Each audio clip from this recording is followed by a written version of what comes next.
할렐루야.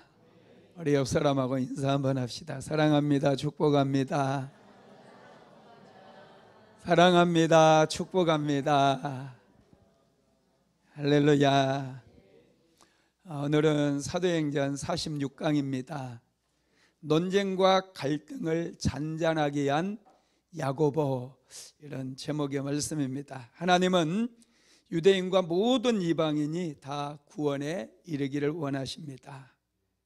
그런데 구원에 있어서 유대인들을, 특별히 유대인 바리새파였다가 예수님을 믿고 이제 교회의 일원이 된 사람들과 또 사도 바울이라든지 바나바와 의견을 달리하는 분들이 있었어요.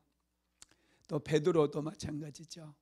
사도들 중에 선교지에 나갔던 사람들은 이방인들에게 복음을 전했을 때 이방인들이 예수를 믿고 구원을 얻는 역사들을 경험합니다. 특별히 베드로도 고넬료의 가정이 이방인의 가정이었는데 그곳에 가서 복음을 전했을 때 그 이방인들에게 성령이 임한 거예요. 베드로는 그 성령 사건 앞에 엄청난 충격을 받습니다. 분명히 유대인들만 하나님께서 선택받은 백성들이라고 생각을 했었는데 유대인에게 임했던 그 성령의 역사가 이방인들에게서 나타난 거예요. 이것이 무엇을 의미합니까? 하나님께서는 유대인만의 하나님이 아니라 이제는 유대인과 이방인의 벽이 무너지고 모든 이방인들도 예수를 믿음으로 구원을 얻는 그런 역사가 일어나게 되는 그런 일이 일어났다라는 거예요. 그래서 바울과 바나바 역시도 1차 선교 여행을 다니면서 열심을 다해 복음을 전했어요. 예수를 믿어야 구원을 받는다라고 하는 복음을 전했습니다. 많은 이방인들이 구원을 받았고 또 그곳에 성령의 역사들이 일어나서 구브로 섬에서는 박수 엘리마의 눈이 멀어버렸던 사건도 있었고 루스드라에서는 나면서부터 안진병이었던 사람이 바울이 일어서라고 명령했을 때 벌떡 일어서서 걷게 되는 엄청난 성령 사건이 일어난 거예요. 그것뿐만 아니죠. 바울이 유대인들 방해하는 유대인들에게 돌에 맞아 죽었었는데 선교팀 일행들이 바울을 에워싸고 바울을 위해서 기도했을 때 바울이 다시 살아나는 그런 사건들도 있었습니다. 굉장한 성령 사건이 선교지에서 일어났던 거예요. 그래서 이런 성령 사건들을 자신들을 파송했던 안디옥 교회, 초대 안디옥 교회에 돌아와서 성령 사건에 대해서 얘기하고 이제 바울은 누구든지 이방인이라 할지라도 예수를 믿게 되면 구원을 받는다라는 사실을 가르치고 선포하기 시작했어요. 바로 그때쯤에 유대 예루살렘 교회에서 안디옥 교회로 왔던 바리새파 유대인 중에 예수를 믿고 구원받았던 그 교회의 일원이 되었던 그런 성도들이 있었습니다. 그 사람들이 바울의 설교를 듣고 정면으로 반박하기 시작해요. 이방인들이 구원을 얻으려면 할례를 받아야 된다는 거예요. 유대인들처럼 할례를 받아야 되고 반드시 모세의 율법을 지켜야 된다, 그걸 주장을 해요. 그래서 이 안디옥 교회 안에서 그것 때문에 분열이 생기고 갈등이 생기고 서로 논쟁을 하게 되었는데 이 논쟁이 끝나지를 않는 거예요. 바리새파 유대인 중에 개종했던 사람들은 물러섬이 없습니다. 이방인들이 구원을 받으려면 예수 믿는 것도 좋다. 그런데 반드시 할례를 받아야 되고 반드시 모세의 율법을 지켜야 된다. 물러서지 않아요. 이 주장은 너무나 강력하게 그들이 진리로 믿고 있었어요. 바울과 바나바는 아니다, 우리가 선교지에 가니 예수를 믿기만 해도 그들에게 기적이 일어나고 문제가 해결되고 성령이 그들에게 임한 것을 우리가 보았다. 그래도 그들은 물러섬이 없습니다. 그래서 이 두 개의 부류들이 갈등을 겪다가 그러면 좋다. 우리가 예루살렘에 있는 교회에 찾아가서 예루살렘 교회로 가서 사도들과 장로들에게 이 일을 한번 우리가 안건으로 올려서 이 일을 어떻게 해야 되는지 우리가 한번 얘기해 보자. 그래서 그들이 예루살렘 교회로 가게 됩니다. 안디옥 교회는 바울과 바나바를 대표절에서 보냈고 그 바리새파 중에서 개종했던 사람들 역시 예루살렘으로 가게 되죠. 그래서 예루살렘에서 이제 이 문제에 대해서 결론을 내기 위해서 이제 안건을 올려서 예루살렘 교회에 12명의 사도들이 있었잖아요. 사도들과 또 장로들이 다 모여가지고 이 일에 대해서 이제 회의를 하게 되는 겁니다. 그래서 이 회의를 바울이 주장하고 바울은 예수 믿음으로 구원을 받는다. 또 다른 쪽에서는 무슨 소리냐, 할례도 받아야 되고 율법을 지켜야 구원을 받는다. 이게 아주 팽팽하게 계속해서 예루살렘 교회에서도 논쟁을 하게 된 거예요. 그때 그 논쟁을 지켜보던 베드로가 일어나서 얘기를 합니다. 자신이 요바에 있을 때 피장 시몬의 집에 머물고 있을 때 12시에 옥상에 올라가서 기도를 하는데 하늘에서 보자기가 내려왔다. 여러분이 가증한 짐승들이 가득 우글거렸고 하늘에서 음성이 들리기를 베드로야 잡아먹으라. 그렇게 얘기했다는 거예요. 그때 베드로는 내가 가증한 것을 먹지 아니하였습니다 하고 거절을 해. 하나님의 말씀에 불순종합니다. 3번이나 그 일이 있고 난 다음에 하나님께서 베드로에게 말씀하시죠. 내가 거룩하게 한 것을 가증하라고 말하지 말아라. 그러면서 이제 고넬료의 집에 사람이 올 것인데 따라가라고 얘기를 합니다.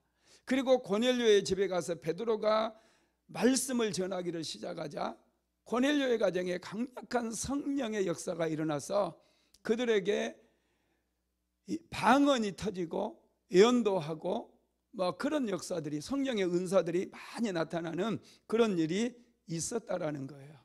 그러니까 베드로가 그 얘기를 하니 이제 장례가 좀 잠잠해집니다.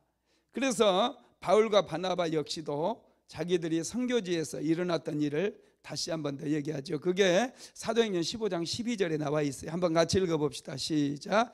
온 무리가 가만히 있어 바나바와 바울이 하나님께서 자기들로 말미암아 이병인 중에서 행하신 표적과 기사에 관하여 말한 것을 듣더니, 바울과 바나바 역시도 베드로가 한 이야기를 듣고 나서 자기들도 선교지에서 일어났던 그 성령의 역사들에 대해서 얘기를 했다라는 거예요.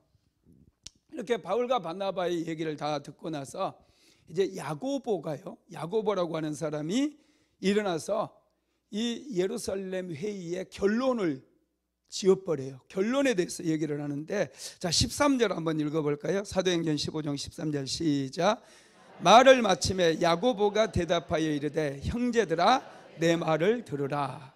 형제들아 내 말을 들으라. 그러면서 야고보가 이제 이 회의의 최종 결론을 딱 내려버려요. 그 논쟁이 아주 막 굉장히 심하고 갈등이 심해져 가지고 이제 이 문제가 예루살렘 공회까지, 회의까지 열리게 된 굉장한 사건이었잖아요. 그런데 야고보가 이 회의의 결론을 내려버려요.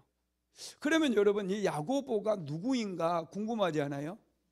야고보가 도대체 누구이기에 야고보가 하는 한마디에 이 반대자들, 서로 갈등을 겪던 사람들이 잠잠해 줄 수 있느냐, 이게 참 궁금하잖아요. 그러면 여러분, 야고보가 누구일까요? 야고보는 신약 시대의 이름이에요. 신약의 이름. 구약의 이름은 뭐예요? 야고보가 야곱이에요. 야곱. 영어로는 제이콥. 야곱입니다. 구약 성경에 야곱 있죠. 그게 이제 헬라식 이름이 야고보예요. 야고보. 그런데 그 구약 시대의 야곱이 또 이스라엘의 조상이 되다 보니 신약 시대에도 자녀들을 낳으면 야고보라고 이름을 많이 줬어요. 오늘날에 자녀들 이름을 야곱이라고 지은 분 별로 없더라고요. 근데 예수님 당시, 초대교회 당시에는 야고보라고 이름을 굉장히 많이 줬어요. 그래서 신약 성경에도 아주 중요한 야고보가 세 사람이 나와요. 그죠? 먼저는 예수님의 12제자 중에 야고보가 몇 명이에요? 2명이에요. 2명. 첫 번째 세베대의 아들 야고보, 두 번째 알페오의 아들 야고보. 야고보가 예수님의 제자 중에도 2명이나 있어요. 그리고 또 한 사람의 중요한 야고보가 있죠. 야고보서를 기록한 야고보가 누구냐면 예수님의 동생 야고보예요. 예수님의 친동생입니다. 요셉과의 관계 속에서 예수님은 동정녀 몸에서 성령으로 잉태돼서 태어났지만 나중에 그 마리아는 요셉과 이제 정식으로 결혼을 해서 또 자녀를 낳거든요. 그 마리아가 낳은 자녀 중에 친동생 야고보가 있어요. 마가복음 6장 3절 한번 읽어볼까요? 시작. 이 사람이 마리아의 아들 목수가 아니냐? 야고보와 요셉과 유다와 시몬의 형제가 아니냐? 그 너희들이 우리와 함께 여기 있지 아니하냐 하고. 아멘. 예수님을 마리아의 아들 목수가 아니냐 물어봤고, 이 야고보와 요셉과 유다와 시몬의 형제가 아니냐 그랬어요. 그러니까 야고보는 예수님 바로 밑에 아들이었다는 것을 알 수가 있겠죠. 야고보는 예수님의 친동생이었어요. 예수님을 그들은 메시아로 인정하지 않았습니다. 예수님께서 동정녀의 몸에 성령으로 잉태돼서 태어났지만 요셉과 이제 그의 어머니 마리아가 혼인을 해서 같이 살 때 요셉은 또 30세가 되기 전에 사생활을 하는 동안에는 열심히 일을 했어요. 아버지를 도와서 일을 했겠죠. 그랬던 예수님이 나이 30살이 되었을 때 갑자기 이제 공생의 사역을 시작하셔야 되기 때문에 집을 나가게 되죠. 그리고 광야로 가서 세례 요한에게 세례를 받으시면서 공생애가 시작이 되어집니다. 갑자기 떠나버린 형에 대해서 섭섭한 마음이 있어서 그랬는지 모르지만 처음에는 찾아서 데려오려고도 다녔지만 나중에는 전혀 관심이 없어요. 예수님께서 십자가에 못 박혀 돌아가셨을 때도 동생들도 보이지도 않고 시신을 수습해야 되는 그런 상황 속에서도 가족들은 하나도 보이지 않잖아요. 전혀 야고보는 예수님이 메시아인지 구원자인지 하나님의 아들인지 전혀 알지 못했다라는 거예요. 그래서 외면했었어요. 그랬던 야고보가 결정적으로 변화되는, 예수님이 정말로 하나님의 아들이심을 믿게 된 사건이 있는데 그게 뭐냐면 바로 예수님의 부활 사건을 이 야고보가 경험을 하게 돼요. 고린도전서 15장 4절에서 7절 한번 같이 읽어보겠습니다. 장사 지낸 바 되셨다가 성경대로 사흘 만에 다시 살아나사 게바에게 보이시고 후에 12제자에게와 그 후에 500의 형제에게 일시에 보이셨나니 그 중에 지금까지 대다수는 살아있고 어떤 사람은 잠들었으며 그 후에 야고보에게 보이셨으며, 여기 그 후에 야고보에게 보이셨다. 부활하신 예수님이 야고보를 찾아오셨다는 거예요. 그래서 부활하신 예수님이 야고보를 만나 주셨어요. 이 만남이 야고보를 완전하게 변화시켜 버립니다. 예수님이 정말로 하나님의 아들이었다라는 것을 믿게 만들어요. 그래서 부활하신 예수님을 만나고 난 다음에 예수님의 성천도 보고요, 이 야고보가 어디로 가느냐 하면 마가의 다락방으로 들어가서 그곳에서 같이 기도하는 장면이 나오는데요. 사도행전 1장 14절 한번 읽어보겠습니다. 시작. 여자들과 예수의 어머니 마리아와 예수의 아우들과 더불어 마음을 같이하여 오로지 기도에 힘쓰더라. 여기서 예수의 아우들이라고 나와 있죠. 여기에 야고보가 포함되어 있는 거예요. 여기에 야고보가 포함되어 있고 그들이 오순절 마가다락방에 올라가서 이제 예수님께서 너희는 예루살렘을 떠나지 말고 아버지께서 약속하신 것을 기다려라 그렇게 말씀하셨잖아요. 그래서 이 예수님의 친동생이었던 야고보 역시도 마가의 다락방으로 올라가서 하나님 앞에 기도하기 시작했다는 거예요. 그리고 오순절날이 임했을 때 하늘로부터 강력한 성령의 불이 내려오게 되고 120명의 성도들이 다 성령의 충만함을 받았어요. 이때 야고보 사도 역시도 성령을 체험하게 됩니다. 성령 체험한 야고보가요 이제 바뀌어요. 그래가지고 자기 자신을 어떻게 고백하느냐 하면 야고보서 1장 1절 한번 읽어봅시다. 시작. 하나님과 주 예수 그리스도의 종 야고보는 흩어져 있는 12지파에게 문안하노라. 아멘. 여기에 보면은 하나님과 주 예수 그리스도의 종이라고 고백하고 있어요. 예수님의 동생이잖아요. 자기는 동생 아니라는 거예요. 예수 그리스도의 종이라고 그렇게 고백을 하고 있다라는 거예요. 야고보가 정말 신실한 믿음의 사람이 되어버렸어요. 예수님이 하나님의 아들이심을 확실하게 믿고 눈으로 그는 보고 그래서 예수님을 믿어버리면서 자신은 예수 그리스도의 종이라고 그렇게 고백을 했다라는 것입니다. 나중에 야고보 사도는 30년 정도 더 사역을 하다가 AD 62년경에 순교를 당하게 됩니다. 순교를 당하게 돼요. 여러분, 이렇게 야고보는 부활하신 예수 그리스도를 만나고 나면서 그는 완전히 하나님의 사람으로 바뀌게 되었다라는 거예요. 그 야고보가 지금 예루살렘 교회의 담임 목사님이 된 거예요. 초대 예루살렘 교회. 베드로도 있어요. 요한도 있어요. 그런데 그 모든 사도 12사도들을 다 제끼고 이 야고보가 담임 목사님이 되어 있어요. 영권이 대단했다라는 거예요. 여러분, 초대 교회의 역사를 기록했던 유세비우스라고 하는 분이 있는데 이 유세비우스의 글에 보면은 이 야고보를 낙타 무릎이라고 표현을 했어요. 야고보 무릎이 낙타 무릎처럼 바뀌어 버렸다는 거예요. 낙타 무릎은 여러분 이게 굉장히 뭉퉁하고 이 뼈가 튀어나와가지고 이상해요. 야고보 사도가 그 정도로 무릎을 꿇고 기도를 많이 했대요.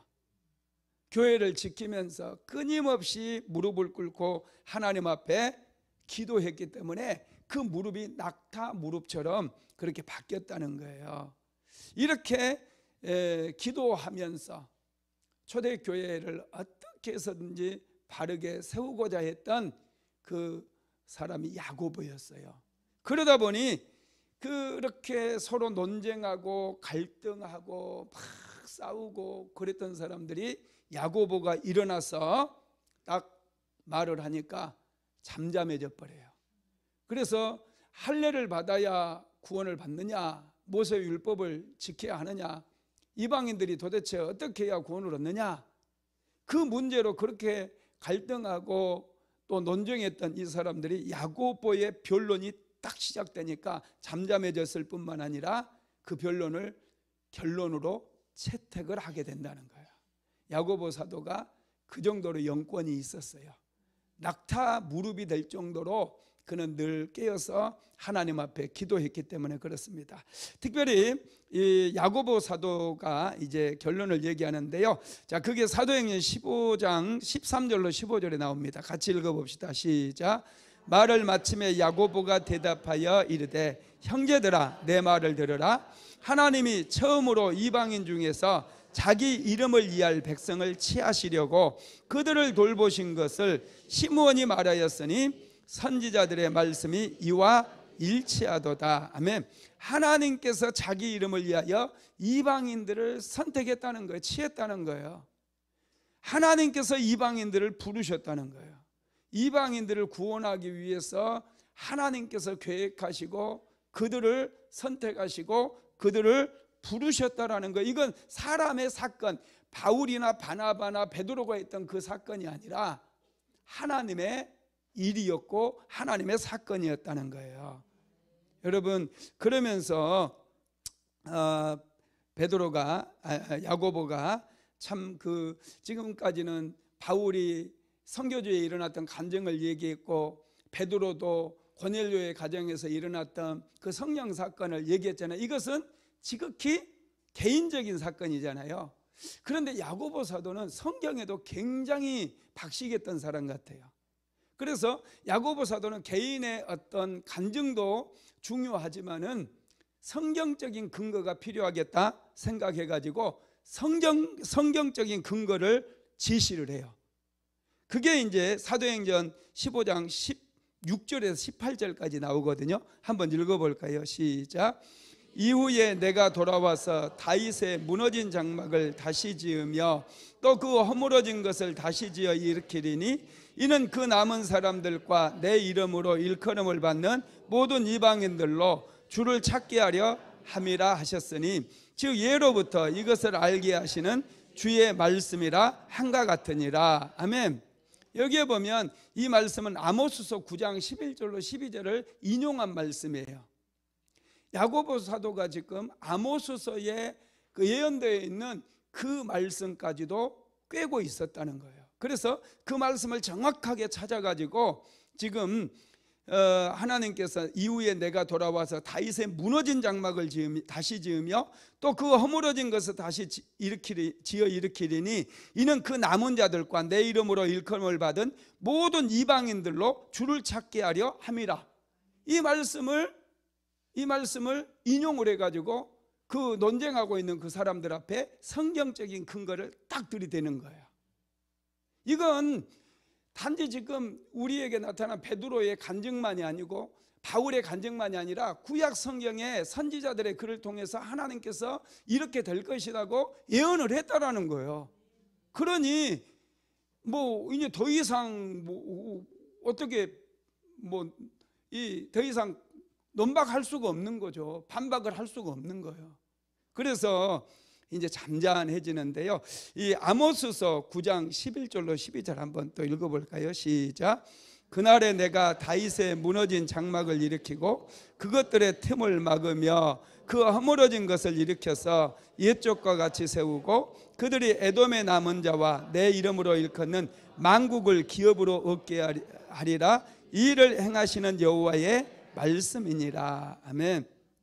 다윗의 무너진 장막을 일으킨다는 것은 그 다윗의 가문을 통해서 메시아를 하나님께서 보내시겠다는 거예요. 그리고 그 메시아를 통해서 이방인들을 하나님께서 구원하실 것이라고 하는 이 아모스 선지자의 예언의 말씀이라는 거예요. 이 말씀을 야고보 사도가 탁 끌어와요. 정말 탁월하지 않습니까? 간증만 갖고는 안 돼요. 개인의 체험만 가지고는 안 돼요. 그것을 야고보 사도는 너무나 잘 알아가지고 지금 그 할례도 받아야 되고 또 모세 율법도 지켜야 된다 이렇게 주장하는 사람들 앞에 야고보 사도는 딱 이 성경적인 논거를 가지고 그들을 잔잔하게 만들었다는 그런 면에서 야고보는 정말 이 기도만 많이 했을 뿐만 아니라 하나님의 말씀에도 아주 정통했던 그런 사람이었다라는 것을 알 수가 있는 것이죠.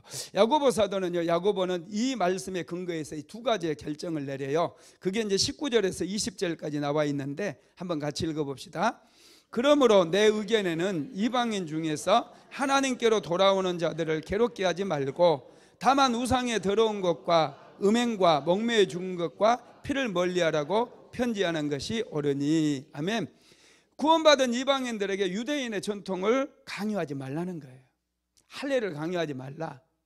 저들이 예수를 믿음으로 구원을 받은 것이다. 그러니 너희들의 전통을 강요하지 말아라. 그렇게 얘기해요. 그 다음에 구원받은 이방인들을 향해서, 구원받은 이방인들은 세상적인 것들, 우상적인 습관들, 음행 이런 것들을 버리라는 거예요. 다만 우상에 더러운 것과 음행과 목매에 죽인 것과 피를 먹지 말라. 이렇게 편지하는 것이 옳다. 이렇게 하면서 이제 야고보 사도는 예루살렘 회의에 결론을 딱 도출을 하게 돼요.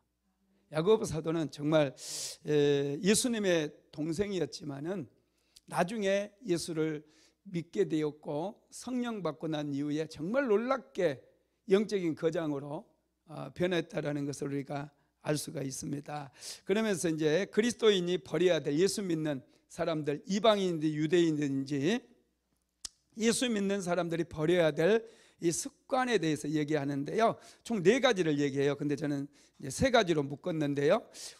첫 번째가 뭐냐면 우상 숭배에 사용됐던 제물이나 제사 음식은 멀리 하라는 거예요. 당시에는 시장에 나온 고기 같은 것, 특별히 양고기나 소고기 같은 것은 잡자마자 우상에게 제물로 드려졌다가 시장에 나와서 팔리는 경우가 허다했어요.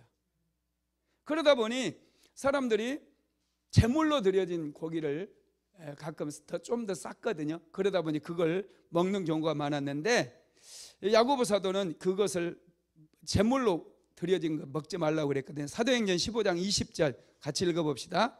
다만 우상의 더러운 것과 음행과 목매어 죽인 것과 피를 멀리하라. 아멘. 우상에게 드려진 제물은 먹지 말래요. 요즘도 이제 가끔씩 목사님 제사 음식 먹어야 돼요, 안 먹어야 돼요, 이렇게 물어보시는 분들이 있더라고요. 또 사도 바울이 믿음으로 먹으면 괜찮다 그런 말씀도 하셨잖아요. 근데 요즘 옛날에는 이제 먹을 게 없어가지고 제사 음식도 너무 귀하니까 그것도 막 먹고 그랬는데 요즘은 먹을 게 넘쳐요. 할렐루야. 먹을 거 혹시 없으세요?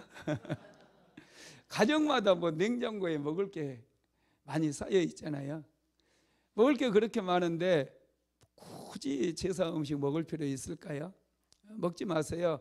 야고보 사도가 이렇게 얘기한 것은 먹는 음식을 통해서도 어둠의 영들이 틈탈 수 있는 그런 틈이 열려질 수 있기 때문에, 조금이라도 어둠의 영들이 역사할 수 있기 때문에 이렇게 우상에게 드려진 제물을 먹지 말라 그렇게 말씀을 한 것입니다.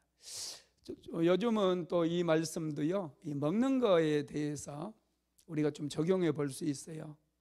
여러분, 먹기 위해서 살아요, 살기 위해서 먹어요?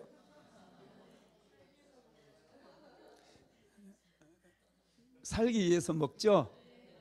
어떤 분들은 먹기 위해서 사는 사람들이 있는 것 같아요. 먹는 거 정말 막 빵빵하게 먹는 분들이 있습니다. 그런데 그렇게 살면 안 돼요. 우리는 살기 위해서, 하나님의 영광을 위해 살기 위해서 음식을 먹는 거예요. 그러니까 너무 막 식탐 같은 거, 그냥 어디 맛있는 뷔페에 가면은 저녁부터 굶고 가시는 분들이 있고 그렇다는데 절대 그렇게 하지 마세요. 그리고 하나님께서 그런 거 별로 안 좋아하시고요. 요즘 유튜브에도 보면 먹방 찍는 분들이 있더라고요. 라면을 한 20봉 끓여가지고 그걸 다 먹어요. 어떤 여자가 10개 끓여가지고 혼자 먹던데, 이야, 그거 분명히 먹고 다 토할 거 아닙니까? 그 하나님께서 굉장히 싫어해요. 음식은 하나님께 감사함으로, 정말 이거 하나님께서 일용할 양식을 주셨기 때문에 내가 이 음식 먹고 힘을 내서 오늘 하루도 열심히 살 수 있는 거, 그거에 감사해서 먹어야 돼요. 막 먹는 것을 그렇게 장난처럼 하고 또 너무 탐욕적으로 하는 거 하나님께서 굉장히 싫어하십니다. 그래서 먹는 걸 절제하지 않으면요, 음식이 우리 몸을 다 파괴해 버려요. 음식이 우리 몸 다 파괴합니다. 성인병 걸리게 하고 우리 몸을 많이 힘들게 만들어요. 두 번째로는 음행을 피하라고 그랬어요. 음행을. 우상 숭배와 음행은 항상 같이 갑니다. 음란, 여러분, 음란은 예수님께서도 굉장히 싫어하셨어요. 예수님은 또 어떤 게 음란이라고 그랬느냐면 마태복음 5장 28절 읽어볼까요? 시작. 나는 너희에게 이르노니 음욕을 품고 여자를 보는 자마다 마음에 이미 간음하였느니라. 여자를 쳐다보는 것만으로 음행이 아니고요, 음욕을 품고 저 여자를 어떻게 한번 해보겠다 그런 음욕을 품고 쳐다보면 그게 음행이라는 거예요. 그리고 곧바로 나온 말씀이 뭐냐면 만일 내 눈이 범죄하면 오른쪽 눈이 범죄하면 내 눈알을 뽑아버리고 만일 내 손이 범죄하면 손을 잘라버리고 그 말이 바로 나와요. 이게 무서운 말이거든요. 예수님께서 왜 이 음행에 대해서 이렇게 단호하게 강경하게 말씀하셨냐면 음행은 자신을 망하게 만들어요. 인생을 망하게 만듭니다. 잠언서 6장 32절 한번 읽어볼까요? 여인과 간음하는 자는 무지한 자라 이것을 행하는 자는 자기의 영혼을 망하게 하며. 여러분, 여인과 간음하는 자는 무지한 자라고 그랬어요. 이것을 행하는 자는 자기의 영혼을 망하게 한대요. 큰일 난다라는 거예요. 음행은 여러분 우리 인생을 망치게 만들어요. 지저분하게 만들고 더럽게 만드는 거예요. 그래서 고린도전서 6장 18절 읽어봅시다. 음행을 피하라. 사람이 범하는 죄마다 몸 밖에 있거니와 음행하는 자는 자기 몸에 죄를 범하느니라. 아멘. 음행을 피하래요. 이 음행하는 죄는 자기 몸의 죄를 범하는 거라고 하나님 예수님께서도 말씀을 하셨어요. 어떤 죄보다도 이 음행죄는요 육체의 깊은 상처와 또 귀신들이 틈탈 수 있는 통로를 열어주는 거예요. 그래서 자녀들도 여러분 성결하게 정결하게 이 시대 속에서 거룩하고 깨끗하게 살아갈 수 있도록 항상 말씀으로 잘 가르쳐야 됩니다. 음행은 또 가정을 파괴해요. 히브리서 13장 4절 한번 읽어볼까요? 모든 사람은 결혼을 기이 여기고 침소를 더럽히지 않게 하라. 음행하는 자들과 간음하는 자들을 하나님이 심판하시리라. 아멘. 음행이 여러분 가정을 무너뜨리고 가정을 파괴하는 거예요. 결혼은 순결한 사랑의 열매입니다. 이것은 하나님의 뜻이에요. 그런데 음행을 하게 되면 가정이 깨져요. 그래서 인생도 같이 망하게 된다라는 것이죠. 그리고 음행은 사회 전체를 병들게 만듭니다. 성경에 보면 소돔과 고모라가 불심판을 받아버리거든요. 그렇게 소돔과 고모라가 하나님의 저주를 받아가지고 불과 유황의 심판을 받게 됐는데 소돔과 고모라 사람들이 범했던 죄 중에 가장 큰 죄가 음행죄였어요. 특별히 소돔과 고모라에는 동성연애까지 아주 심각한 그런 문제였습니다. 오늘날에도 이 동성연애가 많이 막 번져가고 있어요. 동성애는요, 이건 영적인 문제예요. 이제 뭐 정부에서 성소수법에 성소수자 뭐 차별금지법인가 뭐 그런 거 만든다고 그러니 막 반대하고 많이들 그러잖아요. 물론 그렇게 하는 것도 필요하겠죠. 그런데 제가 생각할 때는 이건 영적인 문제이기 때문에 이건 기도해야 되는 거다. 저는 그렇게 생각해요. 기도해서 그 차별법 해도 동성연애는 앞으로 점점 더 크게 확장될 거고 더 많은 사람들이 동성애를 하게 될 거라는 거예요. 그것을 막으려면 이 시대가 소돔과 고모라와 같은 그런 그 도시가 되지 않게 하기 위해서는 이 기도하는 사람들이 있어야 돼요. 이건 영적인 문제예요. 이건 어둠의 영들과의 싸움이에요. 그래서 정말 우리 믿음의 사람들이 이 부분에 대해서 기도해야 됩니다. 어떤 입법이 만들어진다고 그 동성애가 퍼져나가는 것을 막을 수는 없어요. 더 어쩌면 더 퍼져나갈 수도 있겠죠. 여러분, 우리는 깨어서 기도해야 된다는 거예요. 요즘 그 대한민국에도 마약이요 얼마나 많이 여러분 번져나가고 있는지 몰라요. 음주, 마약, 동성애 이런 것들은 전부 다 같이 가고 있어요. 펜타닐이라고 하는 그 마약은요, 전에 우리가 들었던 그런 뭐 히로뽕이나 이런 것들하고 비교가 안 되게 엄청난 그 효과가 있어요. 이 1g으로도 사람이 죽어버려요. 엄청난 그런 그 강력한 그런 그 작용이 있음에도 여러분 미국 같은데 펜타닐에 중독된 사람들 좀비거리 샌프란시스코 같은데 막 이런 뉴스에 가끔 나오잖아요. 사람이 완전 좀비처럼 됐어요. 이렇게 막 고개 숙이고 있고 막 이렇게 막 미친 사람처럼 걸어가고 좀비 같아요. 그런 지금 미국의 엄청난 사회 문제거든요. 펜타닐에 중독된 사람들이. 근데 우리나라도요, 의사들이 여러분 통증이 있으면 펜타닐 패치를 처방을 해줘요. 그냥 너무나 많이 해줘요. 근데 그게 마약 중에서도 가장 강력한 마약이에요. 그 마약을, 그 펜타닐을 붙이면 자기도 모르게 마약 중독자가 돼버린다는 거예요. 그래서 물어봐야 돼요. 펜타닐 성분 들어간 거 여러분 잠깐의 그 고통을 완화시키려고 그런 거 막 붙이고 그랬다가는 큰일 나는 거예요. 지금 여러분 이 사회가요 굉장히 어두워요. 이런 동성애라든지 이 음주, 음란, 또 마약 이런 것들이 급속도로 번져나가고 있어요. 이런 시대를 보면서 우리가 깨어 기도해야지 이런 시대를 우리가 막아낼 수 있지, 다른 것으로는 막을 수 없어요. 제가 볼 때는 그래요. 그러니 여러분 우리가 우리 자녀들을 위해서라도, 우리 다음 세대를 위해서라도 정말 깨어서 기도해야 돼. 이 대한민국에 지금 그 마약 사범들 많이 붙잡히잖아요. 지금 조사하니까 윤석열 정부에서 막 조사하다 보니 마약 사범들 얼마나 많이 지금 잡히는지 몰라요. 그 뭐 이성균 씨인가요? 그 양반도 뭐 마약을 했니 어쩌니 뭐 그런 얘기를 하더라고요. 하여튼 그렇습니다. 그 다음에 목매어 죽인 것과 피를 먹지 말라고 그랬어요. 목매어 죽인 것들 먹지 말래요. 이거 신약시대에도 얘기해요. 목매어 죽인 것 중에 대표적인 게 뭐죠? 개고기예요. 개는요 목을 매서 두들겨 패야, 온열 개 패듯이 팬다고 그랬잖아요.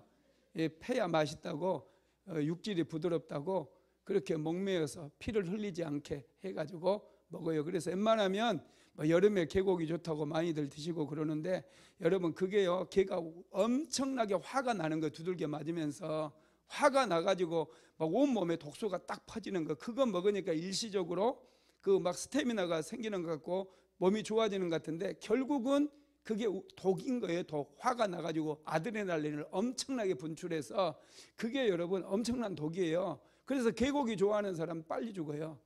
저희 시골에 제가 살 때 개고기 정말 좋아하는 분이 있었어요. 그런 분들이 빨리 돌아가시더라고요. 그렇게 막 자기 키우던 개들을 두들겨 펴가지고 잡아서 먹고 그러더니 그냥 죽어버려요. 할렐루야. 개고기 너무 좋아하지 마세요. 그리고 피를 먹지 말라고 그랬어요. 피. 저는 시골에 살 때 어머니, 아버지가, 제가 몸이 많이 약했거든요. 그러니 우리 동생한테 오리를 잡으면 꼭 피를 받아서 네 형 먹여라. 잡으면 피 잡고 안 먹는다고 도망가고 막 그랬어요. 이 요즘은 이제 그런 사람, 옛날에 우리나라 막 그 사슴피 먹고 그랬잖아요. 사람들 건강에 좋다고. 그런 것들이 여러분 얼마나 이 독인지 몰라요. 좋은 게 아니에요. 그리고 또 우리나라 사람들 녹용 엄청 좋아하잖아요. 녹용 좋아하죠, 여러분도. 녹용이 뭔 줄 아세요? 그게 다 피가 뭉쳐져서 된 거예요. 그래서 일시적으로 여러분 그런 게 힘을 주기도 하고 애들 또 막 그 건강하게 자라게 한다고 녹용 많이 먹이고 그러는데, 여러분 녹용 많이 먹여가지고 바보 된 애들도 많아요. 진짜 그래요. 완전히 바보가 돼버려요. 사회생활을 못해요. 그런 애들도 은근 많습니다. 주변에. 어려서 녹용 먹여서 그랬대요. 여러분 먹이지 마세요. 요즘은 좋은 영양제도 많고요. 참 건강한, 한국 사람들은 막 보약을 너무 좋아하는데 요즘 여러분 얼마나 잘 먹는데 조선시대 왕들보다 더 잘 먹어요 우리가. 그러니 보약 안 먹어도 얼마든지 여러분 건강하게 잘 살 수 있다는 것을 믿으시기 바랍니다. 야고보 사도가 여러분 하지 말라는 거, 제사 음식 먹지 말라고 그랬고, 그 다음에 또 뭐였죠? 음행하지 말라고 그랬고, 목매어 죽인 거 먹지 말라고 그랬고, 피 먹지 말고, 이 네 가지. 이게 여러분 이제 이방인들 중에 예수 믿은 사람들에게 이것은 지키라고 그랬어요. 이것은 지키래요. 그러니 신약 시대에 살아가는 우리도 이것은 지켜야 된다, 말아야 된다? 이건 신약 성경에 나와 있는 거예요. 이건 지켜야 된다는 거예요. 음행하지 말고, 할렐루야. 우상 제사 음식 먹지 말고, 그 다음에 세 번째 뭐라고요? 목매어 죽인 거 먹지 말고, 그 다음에 피 먹지 말고, 이런 것들은 우리가 지켜야 된다는, 이것을 이제 야고보 사도가 다 결론을 내려줘요. 그리고 편지와 함께 써서 보내기로 하는데요. 그게 22절에서 23절까지 나와 있어요. 같이 읽어봅니다. 이에 사도와 장로와 온 교회가 그 중에서 사람들을 택하여 바울과 바나바와 함께 안디옥으로 보내기를 결정하니 곧 형제 중에 인도자인 바사바라 하는 유다와 실라더라. 그 편에 편지를 붙여 이르되 사도와 장로된 형제들은 안디옥과 수리아 길리기아에 있는 이방인들 형제들에게 문안하노라. 아멘. 이 결정된 내용을 편지로 써가지고 안디옥 교회뿐만 아니라 주변에 있는 그 도시에 다 보내기로 한 거예요. 결정한 거예요. 그리고 그 편지의 내용이 28절로 29절에 또 나와요. 한번 읽어봅시다. 편지의 내용 시작. 성령과 우리는 이 요긴한 것들 외에는 아무 짐도 너희에게 지우지 아니하는 것이 옳은 줄 알았노니 우상의 제물과 피와 목매어 죽인 것과 음행을 멀리할지니라. 이에 스스로 상가면 잘 되리라 평안함을 원하노라 하였더라. 이 네 가지 하지 말라는 거예요. 이거 하면은 평안함을 얻게 되고 잘 되고 복도 받고 할렐루야 건강도 하고 이런 일이 일어나게 된다라는 것입니다. 이렇게 해서 이제 말씀 마무리하겠는데요. 예루살렘에 있는 하나님의 은혜로 끝이 납니다. 결과를 만들어냈어요. 이방인들은 할례 받지 않아도 돼요. 여러분들 할례 받지 않아도 됩니다. 구원받습니다. 믿음으로 구원을 받아요. 예. 그리고 우상의 제물을 먹지 않고 음행을 멀리하고 피를 먹지 아니하면 잘 된대요. 복을 받는데요. 여러분들이 형통한 인생을 살아가게 된다라는 것입니다. 안디옥 교회에 있었던 구원의 문제는 이제 해결이 됐어요. 모든 것이 성령께서 함께 하셔서 이 예루살렘 회의의 결론이 아주 아름답게 나게 되었습니다. 그래서 저와 여러분도 이 신약 시대의 예루살렘 제1차 회의를 통해서 결론이 난 이것들을 우리도 꼭 기억하고 이것만큼은 우리가 반드시 지켜야 된다는 거. 할렐루야. 지키게 되기를 주님의 이름으로 축복합니다. 지금은 우리 주 예수 그리스도의 무한하신 은혜와 아버지 하나님의 극진하신 사랑하심과 보혜사 성령 하나님의 내주교통 감화감동 충만케 하시는 역사가 오늘도 야고보 사도처럼 부활하신 예수님을 만나고 성령 받음으로 기도의 사람이 되기를 간절히 소망하는 하나님의 모든 권속들 위에 사랑하는 순복음 안디옥교회 모든 성도들 머리 위에 이제로부터 영원토록 함께 있을지어다. 아멘.